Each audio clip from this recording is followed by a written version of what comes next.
especially last week, Thursday. I was outside this country and I read with a shock that the minister went to Parliament and announced officially that the MPRA, being the regulator of the pension scheme, officially approved the sale of the hotels. And so the sale was going to go ahead. I said, wow, that was very rough. And that ignited the feelings in organized labor. And they had no choice than to make that announcement that they made. And as soon as they did that, you've taken note, we all took notice that the government and its officials in SSNIT and all related people backed down by saying that they will withdraw the bid, they will not go on with the sales again. I was surprised. I was thinking they were going to be strong enough to hold on. So I returned to this country and saw that frantic efforts were being made to my own staff, my workers, even because they are also contributors. They were a bit, unwilling to fully engage yesterday. Thank God somehow along the line, they backed down officially and the strike had been called off. And here we are today. A lot of discussion, a lot of time taken off to discuss only, this kind of action that they took that was unwarranted in the first place. So that's where we are. In fact, from the very beginning, organized labor was reluctant to call a strike. They threatened it, but it took them many months. They were ready to engage with government. You talk about a disrespect for the working people. Where has this come? Because the president has been spoken to, the labor minister has been spoken to. Why do you say they have been disrespectful when they have actually made themselves available to have a conversation? Well, that's quite strange, when labor itself, because normally up to about the later part of 1980, if you can call it, up to 1988 thereabout, labor was intolerant in this country, not willing to be the one going forward. They may make a request initially. Thereafter, it must be the employer or government that will initiate the move, or through national security or otherwise, to try and resolve pertinent problems. But now a lot of sophistication had entered into knowledge acquisition and skills. And so labor do not take normally the initiative to go on strike just for the sake of it. Sometimes an issue can linger around for 1 year, 2 years before labor will take action, because they wanted to engage, not to be accused, and also with the presence of the National Labour Commission, it assists. But the kind of strike we are talking about these few days is about political indecision and unmeasured decision. And so labor was willing to try and use the labor diplomacy to try and resolve it. When it failed, they had no choice than to do what they did. But I think that, to be honest with you, our people, our big people, do not appear to appreciate the dynamics of what it takes to talk about pension in the true sense of it. And so, for lack of knowledge, sometimes you can make terrible mistakes.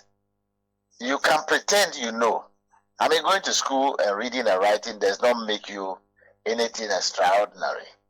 What really, sometimes people can be seen to be illiterates in so many ways. And here we are now. Pension, I form part of the team that wrote the pension scheme, the commission that wrote the pension scheme. So, and coincidentally, I happen to be among the only two people sent to go and look into the affairs of SSNIT. As far back as 2008, 2007, 2008, and so I'm not surprised about the kind of poor judgment, poor indecision, poor leadership, since then to date. And it's now worsened. We've gotten into the zenith of poor leadership in this country. Anybody can feel about it the way they want, but that is it. That's the truth. The truth is that we don't yet to have leaders. We have retrogressed 67 years backwards as a nation. So it's a bitter lesson, and I'm hoping that working people in this country, bitter as it may, we've already suffered through haircuts, economic mismanagement, and so forth and so on.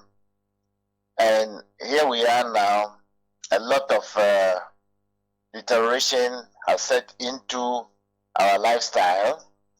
If you are paid the meager amount that SSNIT will pay you because of lack of heightened return on the investments they have made, obviously these are some of the consequences we'll go through.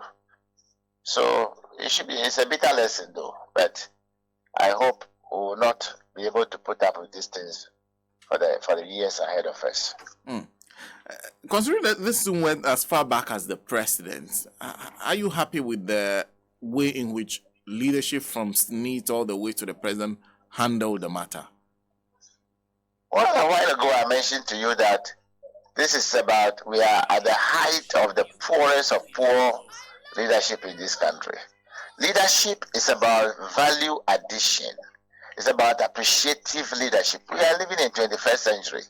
We don't talk about leadership in vacuum again.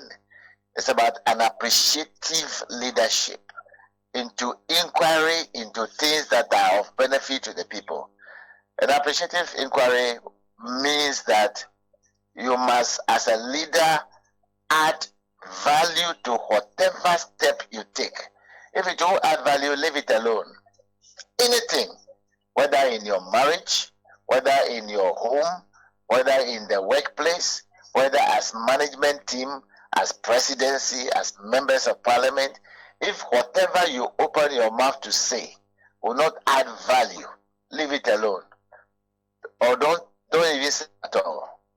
And we must, according to the Constitution of Ghana, Directive Principles of State Policy, the state should take steps to ensure that working people are involved in the decision-making process. It's a process.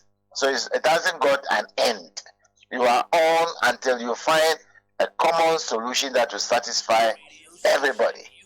And nobody should say that we can't satisfy everybody. We must satisfy everybody. That's why, again, the Constitution, under the same Directive Principles of State Policy, enjoins the state to ensure we have a balanced development.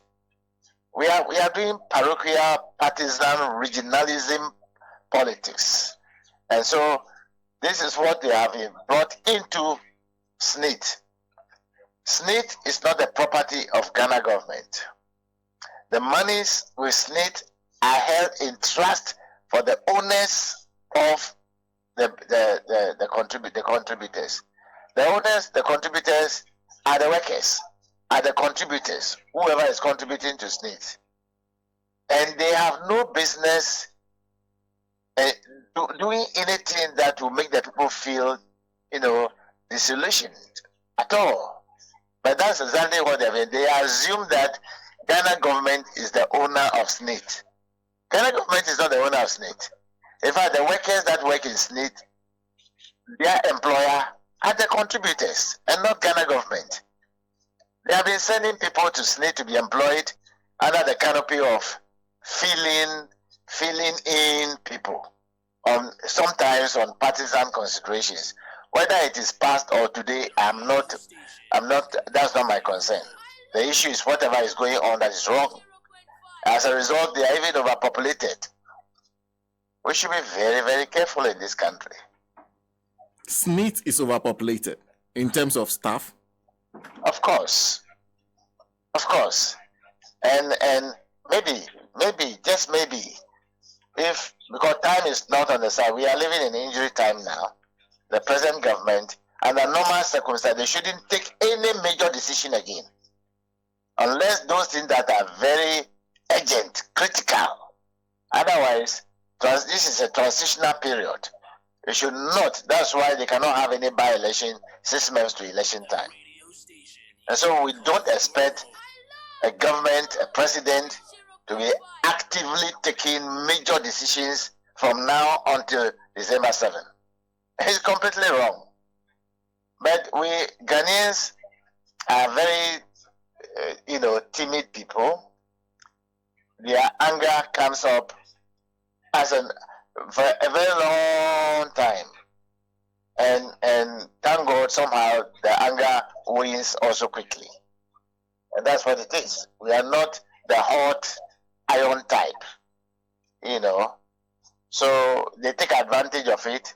These poor leaders we have take advantage of it and misbehave in the country as if they own us as part of their property. I'm not one of them. Some of you can avail yourself for it. Now, I'm going to, because in the wake of calls for his resignation for the SSNIT board to go, they're having calls for the NPRA board to follow. The Director General of SSNIT, Kofi Osafo, says, I've been given a job to do. In fact, SSNIT has many portfolios of investment. One of them are the hotels. We've tried a couple of things to try to revive them. It's not working. This is one of the attempts we are using. It is not fair to ask us not to do anything. We needed to do it. What do you make of that response? Is it a justification that can be accepted and perhaps the calls shelved?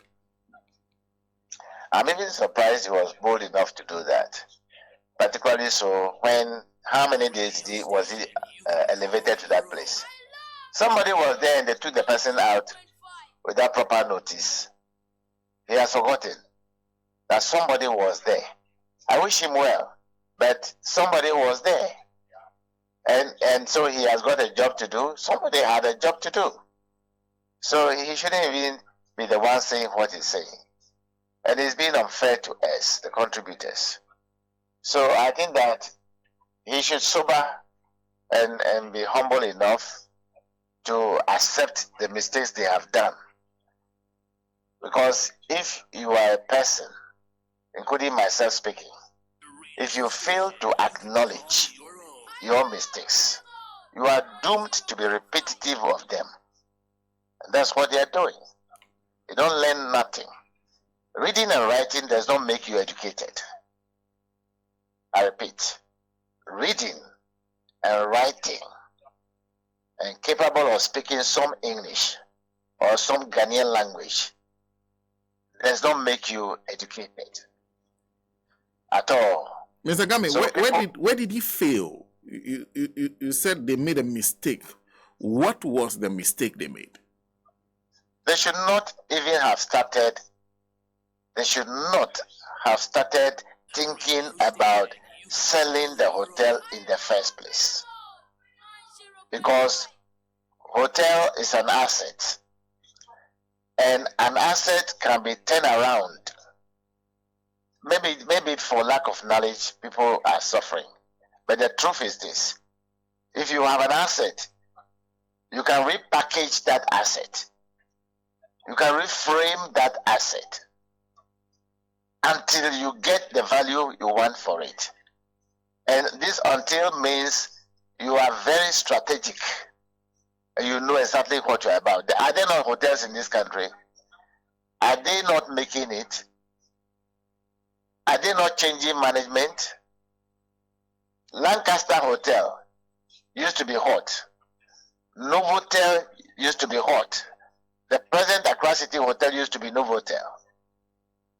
You know, and all these hotels have been turned around. Take a walk to Lancaster Hotel and see how it has changed.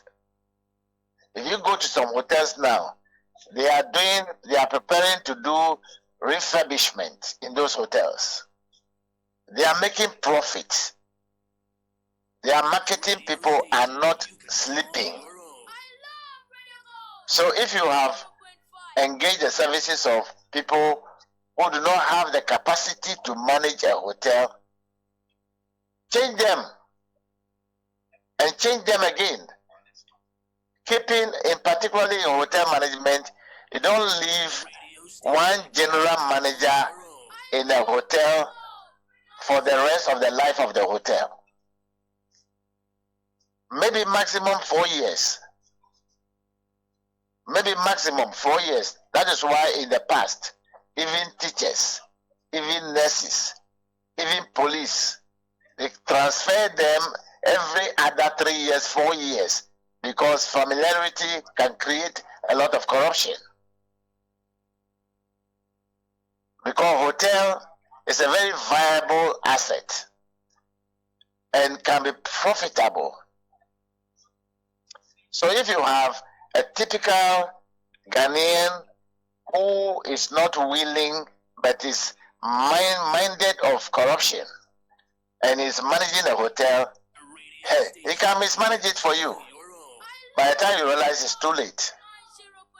Me, I'm a consultant to some hotels. And I can tell you they are making it big. But this one, they're not doing well because even the one that has made 20 million cedis profit, that means they can do 3, 4, 5 times that. That's what it is. I know what I'm talking about. But we have poor leadership. And SSNIT management are part of the poor management system that we have. At the moment when they brought the actual report that they will not be able to accommodate the pensioners around 2036, they vehemently denied and came out with all kinds of press conferences. I'm ashamed about how we do things in this country. We don't even want anybody to talk about it. That is the worst part. When you are doing something wrong, just because we wasted our time to vote for you, and you are either president or minister or something, or MP, or you have been elevated as chief executive of a company, we should not talk about the wrong you are doing. Clearly, it shows that you have a problem, very strong problem, and you need to be redeemed out of it.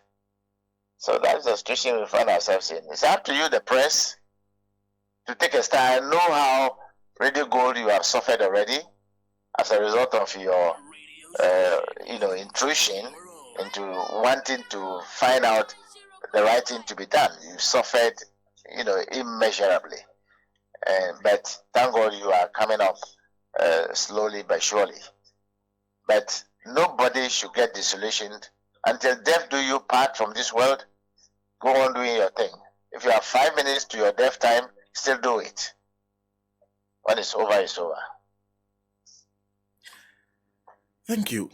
But having said that about the SSNIT management and perhaps the board, the MPRA, do you agree with calls for them to go? MPRA, the least talk about them, the better. Like I told you, I formed part of the team that wrote the pension scheme. We put together what today stands as MPRA as part of the scheme that we wrote. And so they are regulators. And regulators are not supposed to be political, parochial interest people. I wonder why we have become so cheap in this country. I wonder why. And so MPRA has shamefully come out with a statement that they have asked me to hold on. Within this, the same MPRA, what have they examined and have come to conclusion that SSNIT can go ahead and sell. When in the same transactional report that have been submitted to all of them, it's clear that they said they shouldn't go ahead. I'm surprised about them. It's just like Bank of Ghana, who is a regulator, will have to be very, cautious, yet very proactive. They were not serious. So if they are to go, and obviously the board cannot be in place in the very near future. Tomorrow too is future. So when I say near future, it means very near future. They must not be there. And the whole modus operandi must change in SSNIT. No more should the president of the country be the one appointing a director general for SSNIT. No more. It should not be. When the board is selected by the parties that matter, when they are there, they should sort for a new director general, submit him or her to the Public Services Commission to be interviewed, and when he gets through, they must select at least some 3 people and send them there. And let those people with the mind of pension, the strategic thinking of pension, people who can properly dissect and come out with corporate objectives on pension management, not just any kind of corporate objectives. We are not looking for readers and writers. You're looking for people who can think outside the box. People who can value the people who are the most vulnerable people. When somebody is 60 years and above, they are vulnerable, except God's intervention. Except God's intervention. In the absence of that, people who are, even in Ghana here, when people are 40 years, they are becoming old, let alone you are 60. You are in trouble. But they don't care about you, they care about themselves. Look at them. Sure. Now, I don't know. Let me conclude with you on this note, because now Labour says they have given SSNIT government 30 days to resolve the issues, to have conversations with them and try to resolve the issue.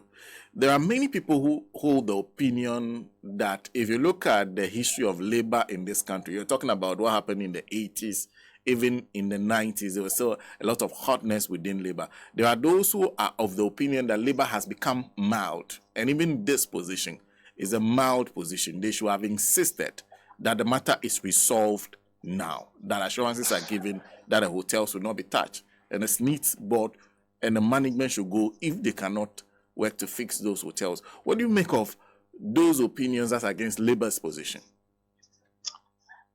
Well, to be honest with you, the dynamics have changed. Circumstances have changed. And therefore, the significance of trade unions have drastically also changed. I teach those doing masters in industrial relations at the University of Ghana, and I can tell you on authority that trade unionism have changed. The days of Dr. Buzia, them going to parliament and having certificate of agency to destroy the trade unions can no longer hold. No matter how cruel a government will be, they cannot, in the present circumstance, touch the trade unions in the form in which it is. That's why when we were writing the labor law, we decriminalize industrial relations. We have decriminalized it. So police cannot go and arrest a general secretary for taking a strike action. Like in the past, I'm a trade unionist. I've been in the trade union trenches. In fact, only 3 of us led a strike to bring about Saturday as a non-working day. Myself and Raphael Abodapi and the late Nyamiche of Ghana Cargo Handling Company. three of us, them from them are here. We organized a champions regime in 1978. We organized and ensured that Saturday as a non-working day came to pass. And today is legal. All those days it's been administrative arrangement. But as of 2003, it became part of the labor law. So it can be done, but today the dynamics have changed. Trade unions are not supposed to be hot irons. They'll be hot irons by way of having engagement with the employer or with government. And the law permits, the law is supportive of trade unions than any time ever in this world, especially Ghana's labor law. And so the trade unions are not going to be very hot iron type as people would wish it to be. So they have not, to be honest with you, they've not done anything wrong. What they've done is right. The steps they took was right. They might be slow for the liking of people, including myself, but I think they hasten slowly. They've achieved what they want. That's the important thing. They've stopped the sales. But thank God, let's also give credit to Sami Okujeto for what he has done. He has done a yeoman's job, and credit must be given to him as well. He is still doing a lot, and nobody should venture touching that young man. He has done his best. What we need to do is to support the trade unions now to enable them march on properly until they get the total result. And the result should be, at the end, we must have a new board of directors in the very, very near future. It can be, to me, maybe we can hasten slowly until we enter into a new era. New era means a new government. Whether it's John Mahama, whether it's Alan Chirmati, whether it's Dr. Baumia, it's immaterial. But we will need a new SSNIT board, a new MPRA, a new set of management people as SSNIT, and ensure that the working people are reoriented to appreciate, and they themselves are contributors to SSNIT pension as well, to reorient them to understand that the transition we are going through is for good and not for bad. Mr. Gamey, thank you very much for speaking to us. I'm grateful. Mr. Austin Gamey is a labor dispute resolution expert and consultant speaking to us this morning on the matter of where the hotel sales matter has gotten to. Where we are now is government. Okay, I was going to say not government's needs, but it's government. It's government finance.